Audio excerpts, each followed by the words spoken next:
Happy Friday, Max here with your daily fix of gaming news. Do you hate it when publishers make games playable a few days early for people who paid extra? Well, 2.2 million people were totally fine with it for College Football 25. Meanwhile, the Federal Trade Commission had some harsh words about the Xbox Game Pass price hike, and if you wish that Geralt of Rivia's good deeds got more recognition, there's a new Witcher 3 mod you may want to check out. Let's get into it.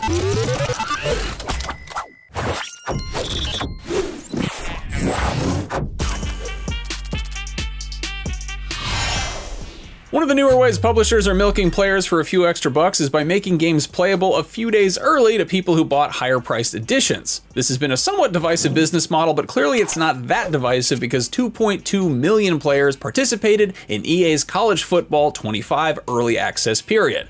College Football 25 theoretically comes out today, but anybody who pre-ordered the deluxe edition of the game on PS5 and Xbox Series X and S got early access starting on the 16th. The deluxe version has a retail price of $99.99 US, while the regular version is $20 cheaper. A tweet from industry advisor Matt Piscatella reads, quote, according to Circana's player engagement tracker, on July 17th, EA Sports College Football ranked number 3 in US daily active users on Xbox Series, behind only Call of Duty and Fortnite, and 4th on PS5, behind Call of Duty, Fortnite, and GTA. And it's still just in early access. Phew, end quote. AAA games have gotten increasingly expensive to develop and publish over the last 20 years, but their retail price has generally hovered around $60. The MSRP for a lot of games has risen from $59.99 to $69.99 this console generation, and while that's caused quite a fuss among consumers, I'm guessing that publishers are paying closer attention to the fact that millions of players were willing to spend an extra $30 on top of that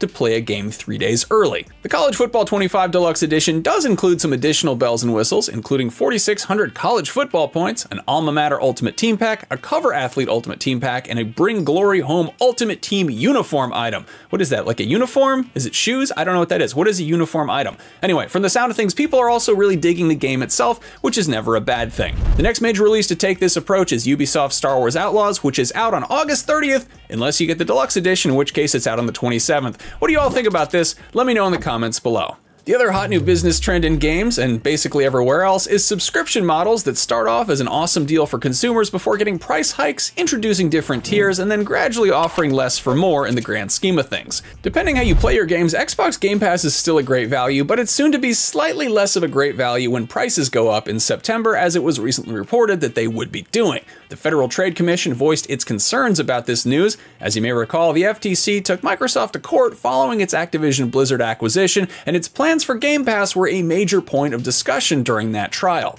Now, a new FTC filing in the US Ninth Circuit Court of Appeals is calling out the Game Pass price increase, saying that it vindicates the congressional design of preliminarily halting mergers to full evaluate their likely competitive effects, and that product degradation, removing the most valuable games from Microsoft's new service, combined with the price increases for existing users, is exactly the sort of consumer harm from the merger the FTC has alleged. It's unclear if all this legalese will have any effect, but we'll keep you posted if anything changes. As it stands, the Game Pass price increases take effect on September 12th. If you're sick and tired of living in a morally bankrupt society where bad deeds go unpunished and good ones go unrecognized, well, there's a mod for that. A newly released mod for The Witcher 3 adds a reputation and morality system that will see the citizens of Temeria react accordingly to Geralt's actions and behavior during the game. Posted on Nexus Mods by users FreakVIp, the reputation system mod will make it so NPCs form an opinion of Geralt based on what players have him doing throughout the course of the game. Completing Witcher contracts, winning horse races, clearing monsters from abandoned villages, stuff like that will all reward Geralt with reputation points, while stealing and attacking guards will see Geralt losing points. Actions and quests will also affect reputation, and there are 5 ranks: respected, liked, neutral, disliked, and hated. The better Geralt's reputation, the better deals he'll get from merchants and the higher rewards he'll receive for completing quests. This was apparently a feature that CD Projekt Red had originally planned to include in the game, but scrapped for whatever reason. Ironically, something the game is regularly praised for is its complex and morally great choices and consequences, where doing the seemingly right thing doesn't always yield the best results. But hey, if you want things a little more clear-cut, there you go. That's your fix for Friday, July 19th. If you're on the fence about spending a few extra bucks to play Star Wars Outlaws a few days early, we've got 10 minutes of brand new gameplay to help you make up your mind. So check that out if you're so inclined. And for everything else gaming and entertainment, IGN has you covered. Have a great weekend, everybody. I'll see you next time.